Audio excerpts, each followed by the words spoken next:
Hey, what's up, everybody? This is Chicago Gooner bringing you another Arsenal talk.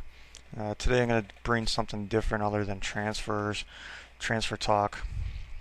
I'll probably get into a little bit during when I'm talking about this, but I wanted to do something different as far as talking about a certain player or players. Of course, it kind of intertwines with some of the transfers that we might be seeing over the next possibly hopefully about the next few days to a week. But I know everybody does this. Everybody gives someone stick. As far as a player goes, sometimes you get caught up in the moment. You're watching a game on TV, maybe you're even at the game and you're watching a certain player, and sometimes they're having a bad game. Sometimes we lose, and it's easy to point the finger at a certain player, or it's easy to just point the finger at one player all the time. I mean, Mesut Ozil gets so much stick from the press and the media, which is unwarranted. It kind of makes me wonder how the media, if they even bother watching the game. But the one player I want to talk about is Olivier Giroud. He gets a ton of stick from, and I'm going to play a little devil's advocate, do like positives and negatives, about his game. So I'm going to like kind of flip flop here and try to balance it out as much as I can. But if you're on Twitter, if you're on Facebook, if you go to some of the Arsenal forums and people talk about Olivier Giroud, and I think of all the Arsenal players, I think from last season, other than Mikel Arteta, I think he got the most stick out of anybody on the team. This is a guy who basically played almost the entire season without an injury. If you look at our starting 11, even the start of the season, every player except for Giroud and of course Chesney got injured or had a little bit of a stint whether it was a week, 2 weeks, a few months, most of the season, to where he stayed healthy the entire season, and he basically played the entire season. Like I said, if you go, especially if you go on Twitter, I mean, even today, you can go on there and just look up Oliver Giroud's name, and you could see people talking shit about him and giving him stick and saying that he's crap and we can do so much better. Can we do better? Sure, but trying to do better than Olivier Giroud was last transfer window. It's not this transfer window, because all the world-class strikers got bought up last season. I think the closest thing to a world-class striker that we can actually point a finger at is Mario Balotelli this season. Of course, I know Falcao is available supposedly. I know Monaco's president or owner, one of the two, came out, I believe, that last week and said, none of these guys are available for buying. Of course, when you have Real Madrid asking questions and saying, "What's your price?" they kind of have unlimited cash flow, but of course we don't. Of course we can. If the price was say like 50 million pounds, we could probably do that. But I think Monaco bought Falcao for something around like 50 to 55 million euros. So I'm thinking if they're going to sell him, it's going to be nothing less than probably like 65 or 70 million euros. Is that in our Arsenal's price range? Can we do more business if we buy someone like that, where we do have needs such as a DM, a right back, another goalkeeper? I don't know if we can swing that. Of course, we can swing that because we have enough money in the bank. But we're talking about Arsenal here, to where they're one of the tightest clubs in in English Premier League in the world. So, but to go on to Olivier Giroud and to talk about what he does for the club and what he does on the pitch, everybody loved him in the beginning of the season. From the start of the season to, I would say, about January, mid-January, early February, everybody loved him. He was banging in the goals. He was scoring against not almost everybody, but he was scoring in the league. He was scoring in the Champions League. He was making his presence known on the pitch. But then of course February comes and he just loses his legs. I mean, you could just tell he was just dead tired by February. That he he still went out there and tried to give it everything that he had. Of course, you add in his personal problems uh, during that time of right around the Liverpool game, where you had Catwoman coming out saying he's asking for a threesome and all that type of stuff, and he's tweeting at midnight, 1 o'clock in the morning before a game, especially before an early kickoff. Kind of your level of commitment is being questioned by the fans. But some things I just don't understand of what other fans see. I can see some of their complaints, but I can't see all of them. Um, One of the great things about Giroud is how hard of a worker he is. Playing at center forward, playing by himself, having little to no support whatsoever, especially last year. I mean, I know the first year that he played with the club, people kind of gave him some leeway, gave him that grace period of, kind of takes a player a year to equate himself to the Premier League. And you could see right in the beginning of the year, you could see Olivier Giroud's just his body alone, that he worked hard in the off season to cut down his weight and try to maybe get a little bit faster. He's not the greatest. He's not a pace whore by any means, but you could see that he worked hard in the off season to try to get his body right, to try to get his body right to play against that physical nature that the Premier League has. And you could see there from the beginning of the season, you had to give him kudos for that. It's like, man, he looks a little thinner, but he looks like he's stronger, that he could take on the physicality of the Premier League. And of course, like I said, he was getting the goals, he was doing everything. And that's one of the great things I like about him is because he's unlike any striker in the world. I mean, you look at some of the world-class strikers in the world, and there's some of the laziest players on the planet. I mean, that's what a striker is. I mean, they're pretty much some of the laziest players that you'll ever see, because it gets to a certain point where they might kind of jog lightly at a center half or a defender to try to get the ball back, and once the center half kind of passes it off, then they kind of go back and they walk, and they try to wait for their teammates to get possession back. I know, Olivier Giroud, he does do that, obviously, but, when he runs at the defender, I mean, he's almost running at full pace, full strength at the defender, because he's almost thinking that his teammate is also going to run at the other center half to kind of create a nuisance and try to get the ball back even in our own half. And that's one of the things I like about him, that he works hard. I don't think Arsenal fans appreciate what he does on the pitch. Of course, I'm not saying everybody. This is kind of like maybe the minority of people, especially on Twitter and Facebook and any type of forums you go to, that they say, Olivier Giroud is shit, which he's not. He's not a great striker, but he's a good striker. I mean, you can really depend on him, and you can really, what Arsene Wenger asks of him, he does more than any other striker in the world, in my opinion. There's not too many strikers who will do what is asked of him, what Arsene Wenger has asked for him. And you could see with Olivier Giroud alone that Arsene Wenger's taken a new approach and what he wants out of his center forward, rather than having a lazy center forward who, like I said, will wait till his teammates won't defend it at all and will wait for his teammates to gain possession back so he can get back into the game, which Olivier Giroud does not do that. He covers for people when Ozil's out of position, when whoever, when Santi was out of position, when whoever's playing right wing, whether it was Theo or the Ox or Ramsey or Wilshere at times, whenever they were out of position, he took over for them and he tried to defend for them. And that's what that's what a player is supposed to do. That's what was asked of Olivier Giroud.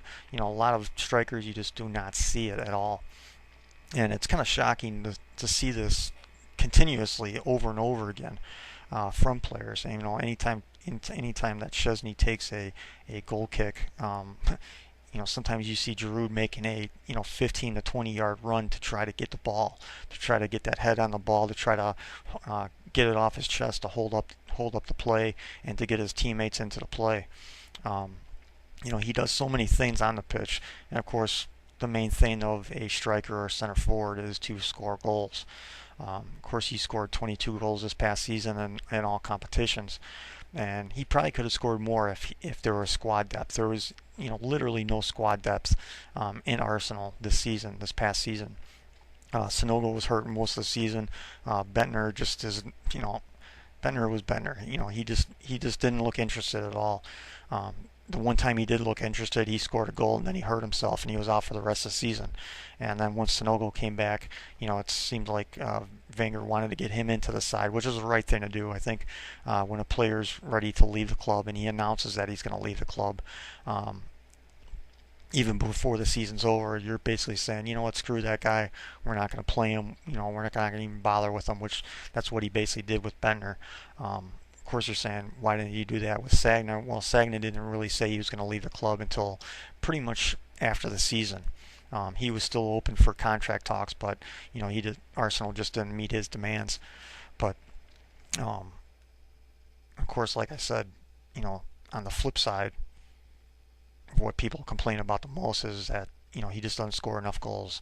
Your people are asking him to score 25 to 30 goals just in the Premier League alone. That can't happen when you play almost every single game. When you played with the legs he did in February and March, he didn't get back into form. He wasn't right until maybe mid-April. Because that's when you start seeing Sonogo get games and play, and to give Giroud his proper rest. Of course, you add in the fact too that he was playing with his national team all the time, and he was basically like the starting center forward for his national team through most of qualifying because of his form, because he was playing so well early in the season with Arsenal. But of course, this is where I say where this is the negative. He didn't score against any of the top sides, any of the top four this past season. The closest team that he scored against is, of course, Tottenham Hotspur. He scored against Everton in the FA Cup quarterfinal twice, and that was it. Other than that, it was 8th place or bottom of who he scored his goals against. Champions League, I know he scored against Napoli and Dortmund, but that was basically like it. So I think that's why people are saying, we need another center forward, we need a world-class striker, but unfortunately that's not what we're going to get. But if you look at the Alexis Sanchez deal, and this is where I'll switch kind of over to transfer-wise, this is why Arsenal is going after Alexis Sanchez pretty hardcore. I mean, they seem like they're the top target. I believe the Juventus rumors, but Juventus just doesn't have the money. They just don't, of all the players that they're signing, they got to sell somebody. They got to sell either Vidal or Pogba, because those are the only two that will get them enough cash to get Alexis Sanchez. So they just don't have the cash. I mean, even Juventus fans are agreeing to that they just don't have the cash to buy Sanchez. They don't have enough cash to pin up a 40 million or 45 million pound bid or euro bid to get him. Of course, they want him, but they just don't have the money to offer him. Especially, they don't have the money to bid, and especially they don't have the money to pay his contract. Because the contracts that I'm hearing is 140,000 pounds a week to 160,000 pounds a week, which is fine. You gotta pay a world-class player like that. You gotta pay them that type of money. But as far as Alexis Sanchez goes, and why they're going after him so hardcore is because, I mean, you could see it just in if you watch some qualifying matches for Chile, you watch some the World Cup, and you saw how hardworking Alexis Sanchez is at the striker position, where he would track back, he would cover for people. He would. He's not the biggest guy in the world. I think he's only about 5'7", 5'8", but he has that pace to make a nuisance of himself. He has that pace to get in front of players, to challenge players, try to get in the ball back, and I think that's why Arsene Wenger wants him so badly, and that's why he's going after him. And of course, there's the comparisons too. He can be a Luis Suarez without the controversy, without the biting, without the racist comments, without the cheating, and all that type of stuff. So that really makes sense of where you look at where Arsene Wenger is trying to take this team and how he's trying to develop it to where you see a center forward like Olivier Giroud, Yaya Sanogo, and even Alexis Sanchez of how hardworking they are, to where you see other strikers in the world. They don't care once that ball reaches the halfway mark, the midfield. Once it goes into their half, the striker doesn't care.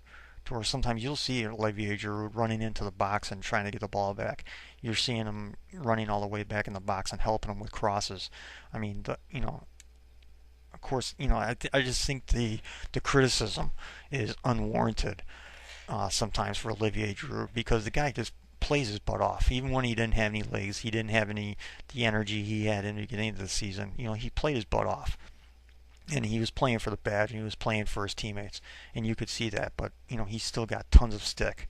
That was unwarranted in my opinion.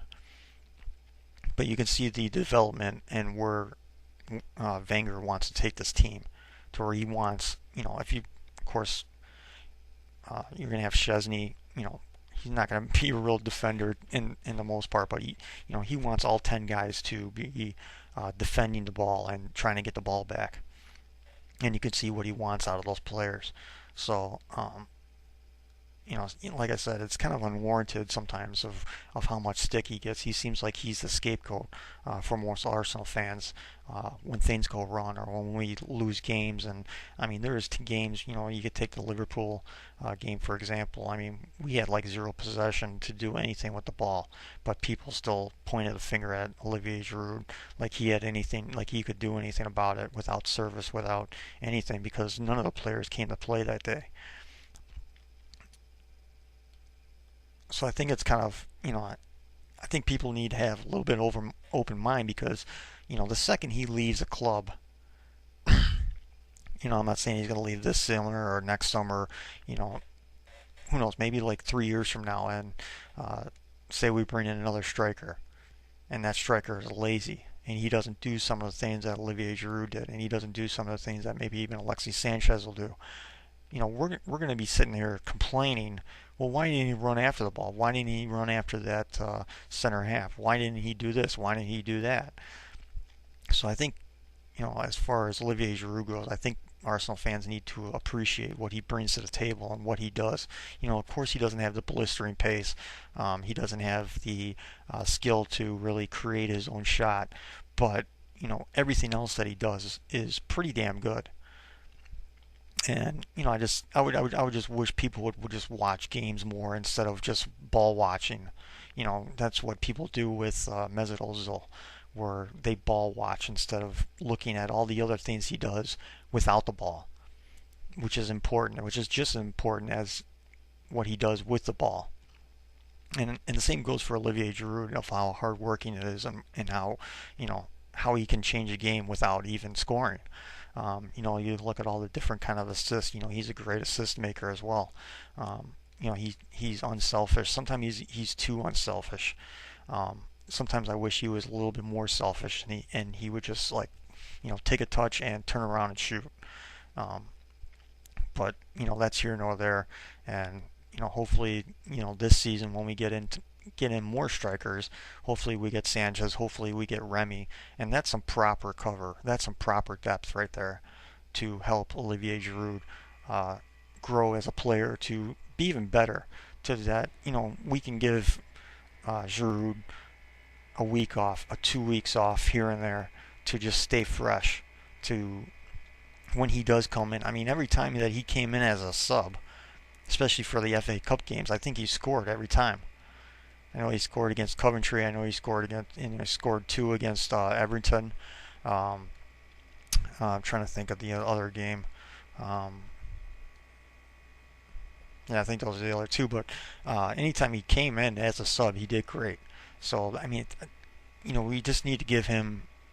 We just need proper squad depth and proper rest, because every other striker in the world has that pretty much. Every other team has that. And when you try to play on four fronts, when you're trying to play, I know he didn't play in the league. Oh, did he play in the league? No, I think he came in late. against Chelsea in the League Cup game. But when you don't give players proper rest, when you don't have a squad depth, it's going to be difficult, especially near the end of the season when you're trying to make that stretch run. And if of course you take Aaron Ramsey, Theo Walcott, and Ozil out of the side, you're going to have problems.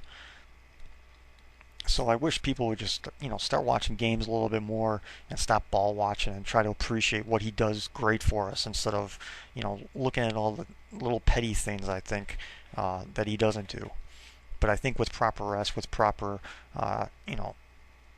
rotation between games as far as Premier League, FA Cup, and Champions League, that he can be a really good striker for us. He's not going to be world class. I think he even knows that, but he could still be a very good striker. He could still be great for us to where he's going to score us goals.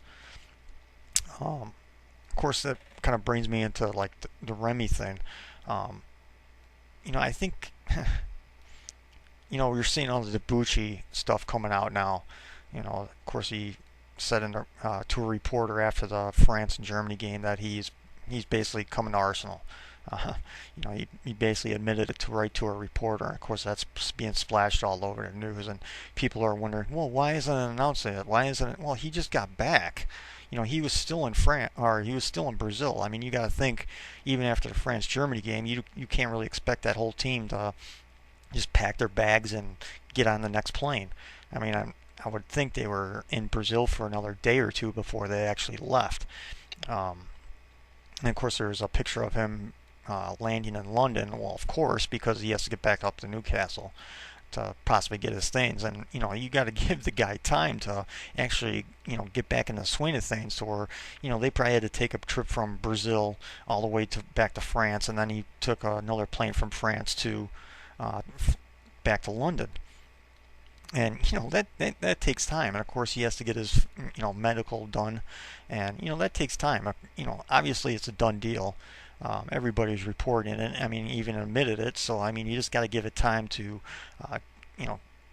get his feet back under him, get back in the swing of things, and so he can get that medical done. Will it be tomorrow? Will it be the next day? Who knows? But who cares? Because it's basically a done deal. The only concern I would have about that is, when Theo Walcott comes back, where do you play Theo Walcott? Because this goes back into the Alexis Sanchez thing. It's pretty much almost certain that Alexis Sanchez is going to be a striker or center forward for us, but he provides so much different versatility that he can play on the left wing, he can play on the right wing. But then you're talking about Theo Walcott coming back maybe not until October, maybe even November at the latest because of his ACL injury. Theo Walcott's not exactly known to track back and defend, and that's why so many people wanted Sanya to stay with the club, because Sanya had a relationship with Theo that he understood that Theo just doesn't track back. He doesn't really give his all, I guess you can say, as defensively. So he already had that kind of, Sanya already knew that. So, is Debuchy going to be able to pick up on that right away? Of course he won't be able to, because, Theo's going to be out for the, first probably month, 2 months of the season, trying to get back 100% before he can be, match fit and get back into the games. But where do you put Theo when he comes back? Do you put him on Gibbs' side? Because Gibbs has played with Theo for so long that he knows his style. He knows what he's going to do. He's going to know what he's not going to do. Debuchy doesn't. And Debuchy's not going to know that until he starts playing with him. It's easy to sit there and watch games and stuff like that, but it's another thing to be on the pitch and to kind of read your teammate and what he's going to do and what he's not going to do. So it's almost, my guess is that when Olivier Giroud plays up front, you're going to see Alexis Sanchez play on the right, and then you're going to see Theo Walcott possibly playing on the left because, Gibbs knows him. Gibbs also has the pace to really track back as fast as possible. And of course, hopefully, hope to God, just to provide cover to, is that we get a DM. Lars Bender's been in the news a lot lately. I don't know how, there's been a lot of names. There's Morgan Schneiderlin, there's Sami Khedira, there's Lars Bender, and of course, Javi Martinez keeps on get brought back up over and over again, which I heard or I read a tweet that Bayern Munich might be interested in buying Vidal. Now, if Vidal goes to Bayern, where does that leave Javi Martinez? That's him sitting on the bench. I looked up Javi Martinez's stats a couple days ago. He only made something like 34 appearances last year. He only made 18 appearances in league games, and you don't know. And of course, the stats don't say how many of those were substitutions, how many of those were actual starts. And that's pretty sad. I mean, Harvey Martinez is one of the best DMs in the world. I mean, if it was up to me, if choosing between those four names, I would choose Harvey Martinez all day long because he can provide cover for not only the DM spot because he's so smart and he's so aware of what's going on around him. He's a great passer, but he can also provide cover for the center half spot too, which he played a lot of at Bayern too. When I think Dante had too many yellows against him, or one of the guys was, I think, injured for part of the season, and he came in and provided cover for as far as the center half goes. But is that a real viable option? I don't know. I've only heard his name get floated around a couple times, which I think is just, I think it's just made up, I think, by Arsenal fans or the media because, it's a big name. We're looking for a world-class defensive holding midfielder, obviously. But I think the names that, I just, Sammy Khedira, of course, makes sense because he's German. He's Mesut Ozil's like one of the best friends. They played in Real Madrid. It'd be an easy transition for him as far as coming to a different club. You would have, of course, Per Mertesacker, Gnabry. You would have Lucas Podolski sitting there waiting for him. Who are all German, who can make the transition easy for him. But as far as the Premier League transition, I think it would be kind of a tough one just because of the fact that you can't really compare La Liga and the Premier League as far as defensive defense goes because it's just Premier League is one of the best defensive leagues in the world, in my opinion. Because if we can't get like a Harvey Martinez, my next name would be definitely Lars Bender, just because he provides pace. He's about like 24, 25 right now. Of course, his name's been in the news a lot. I think there's like supposedly a 21 million pound bid on him, and they're saying that Debuchy, Sanchez, and Bender's deals will all get done within the next week. How much is that true? I have no idea, but his name's been popping up, pretty much out of the blue. This last week, and it seems like he's the supposedly the leading contender right now as far as the DM spot. Of course, does that mean that Morgan Schneiderlin is out of the loop? I don't think so, but I think the asking price for Morgan Schneiderlin is a little bit too high. It seems like that Southampton want either 18 to 20 million for him, and that's pounds. And of course, that's going to be so much of a high price just because he is in the Premier League. Of course, you're looking at the Debuchy transfer fee, and it goes as low as £8 million to £11 million. And I don't know, Newcastle is just on a whole nother level of stupid when you talk about transfers and paying out people. So, but Southampton is just being ripped apart right now, and they're going to ask for as much as possible. I just can't see Arsenal paying 18 to 20 million pounds for Morgan Schneiderlin when you can pay three more, like maybe 23 to 25 million pounds for a Sammy Khedira, or you can pay 20 million pounds to 21, maybe 22 million pounds for a Lars Bender, who I think would be great.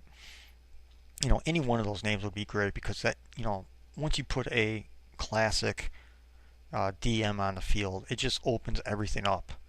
You don't have to worry as much as, as far as like an Aaron Ramsey goes or a Jack Wilshere goes, they don't have to worry as much as when they bomb forward, especially against those top level teams. You're talking about Man City, Chelsea, Liverpool, maybe Man United you throw in there. You don't have to worry as much on the counterattack because there's always going to be that cover there. You're always going to see that DM, within 5 to 10 yards, even right in line with the center halves. to cover for those fullbacks and to cover for even like an Aaron Ramsey who bombs forward and makes a nuisance of himself and scores a ton of goals for us.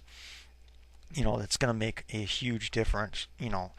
Uh, getting Alexis Sanchez in and getting a proper DM in will just make a whole bit of difference. I mean, you can almost start Carl Jenkinson on the right side at right back if you wanted to, if you get a proper DM back there, because it would just change the whole dynamic. It would just open things up for it would even open things up for Ozil. It would even open things up for the wingers. It would open up things for Olivier Giroud or Alexis Sanchez or Remy or whoever you want to say that's going to be playing up front.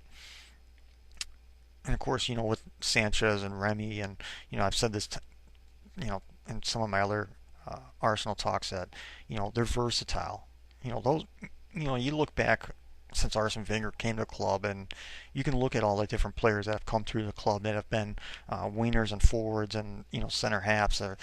He loves versatile players. He loves guys who can play up top, who can play on the wings, who can even play right behind the striker if needed, or can play up top with the striker. So it makes so much sense to get in a guy like Sanchez and get a guy in like Remy who could provide cover in so many different areas, especially with Sanchez too, who could provide cover on so many areas too. And on top of that, that would give us the opportunity to send Sanogo out on loan. So you give Sanogo that, just give him confidence, get him, send him to a championship side, have him get 30 35 appearances in a season, hopefully score some goals, get his confidence up that he can score goals on this level, and he just gets his body used to the physical play and the natures of a season in the Premier League, which is the toughest in the world. So there's all these factors involved, but if the rumors are true, which I think they are true, this is just my opinion from reading stuff on Twitter, reading articles from reliable sources, seeing what his agent did by following Arsenal and Arsenal players over the last week.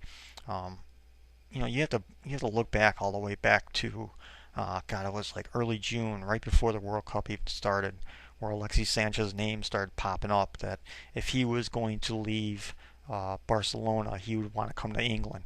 That's his agent talking. That's not him talking. That's his agent talking. And obviously that's what Alexis Sanchez wanted, is that he wanted to go to England instead of, going to the Serie A maybe. I think the stuff with Juventus is I think it's real, but at the same time, I don't think it's what's the word I'm looking for? I think it's real, but I don't think it's possible, just because they don't have the money. I think it's real on the basis that, of course, Vidal is with Juventus. That's one of his good friends. That's his teammate, Ancelotti, of course. And, of course, his agent shares Vidal as well. So I think it's real, but again, I don't think it's possible, just because the money just isn't there for Juventus. Um, it's almost, some Juventus fans have been telling me that they could only buy Sanchez and that's it. They couldn't buy anybody else for the rest of the window, which is, you think of Juventus, it's a big club, it's one of the biggest in Serie A, and their fans are basically saying that, if we buy Sanchez, we basically can't buy anybody else, which is, that's kind of troubling when you think about a big club like that who's has a decent amount of money. They don't have a ton of money like Arsenal or or Real Madrid or like a Chelsea or anything like that to be spending 60, 70, 80 million pounds in a window. Um, but like I said, you have to go back to early June where his agent basically came out and said, well, if he leaves Barcelona, he wants to go to England. You have to look back all the way there and just, you just have to like kind of connect the dots. And, right now I think all that they're doing is they're waiting for the Suarez deal to finalize. That's all they're doing. That's all that Barcelona is doing, because they're not going to sell Sanchez off if they don't get Suarez. Um, seeing some Liverpool fans today. They're saying their goodbyes to Suarez and that the deal is done for £75 million, which is just a huge amount of money. But once that deal goes finalized, I think that's when you'll see Sanchez move, because then Sanchez will have he'll have no option um, but to leave, because and you look at Juventus, you look at Arsenal. I'm not trying to downplay Juventus, and I think people try to say I'm trying to downplay them and try to not act like they're a big club or not. But the possibilities of being a global player,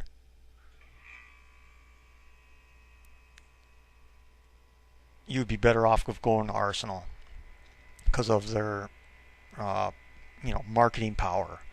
It's one of the biggest clubs in the world as far as money goes and as far as winning trophies and stuff like that. Of course, we don't have the Champions League trophies like Juventus has, but we surpass them. I think I saw uh, a revenue uh, graph that was posted by someone on Twitter that Arsenal is worth something like 3 times more than Juventus is right now. They have 3 times more revenue than Juventus has right now.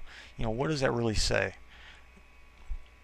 That Arsenal is beating them as revenue goes. We have more merchandising power. We have more marketing power as far as getting the person's name out there, putting them on billboards, putting them on magazines, getting them into commercials, having him being, endorsements as well. I mean, here in the United States, the EPL is huge. As far as, if you look at leagues of who people follow, especially in the United States. And of course, the United States is just a mega power as far as economy goes and as far as spending money. EPL is the number one. I would say La Liga is probably number two, and then I would probably say Bundesliga is probably number three, and then would come Serie A. It just makes sense as far as the player goes to make max money, not only in his contract with Arsenal, but with other things like endorsements.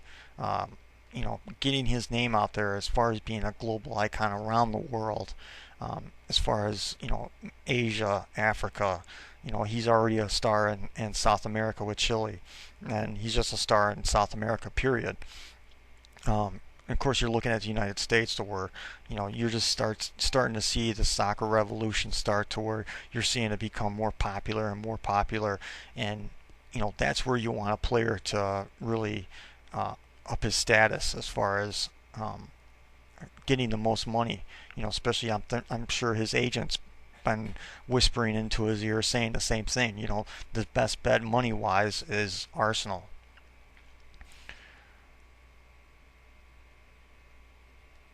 So we'll see what happens. Of course, the launch again. Some people are saying that Arsenal doesn't work that way, that they're not going to announce a player before the kit launch. I would almost think they would have to, because, Arsenal fans are just like, we're hanging on a thread right now. We're looking at every single news outlet. We're looking at every single newspaper, magazine, websites, trying to get the most updated news on transfer talk, especially Alexis Sanchez, Debuchy, Lars Bender, Sammy Khedira, Morgan Schneiderlin. The list goes on and on and on and on. And I think they know they have to do something.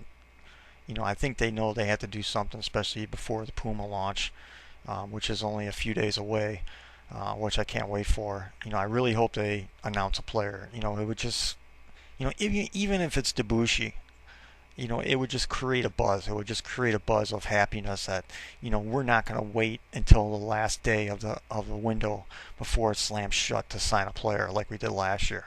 That they're doing shit. They're getting shit done. So, it would make the most business sense. If they're all about business, Ivan Gazidis, Dick Law, Stan Kroenke, these guys are just all about business. Yeah, they care. You could say, I guess, they care about the club, but when it comes down to it, it's a business first. And this would make the most business sense to get a player in, signed, holding up a Puma shirt, Arsenal Puma shirt, with their name on the back, with their number on the back. You know, I don't expect Arsenal fans of, oh, I'm going to buy a Debuchy shirt. You know, I don't expect that, but it's going to get a buzz going. It's going to be saying, you know what, I want to buy those kits. You know, I know Arsenal is being serious now. You know, they just signed someone that's a need. So, but this will be the end of this Arsenal talk. Hopefully, in the next few days, we'll get somebody in and we could talk about that a little bit more.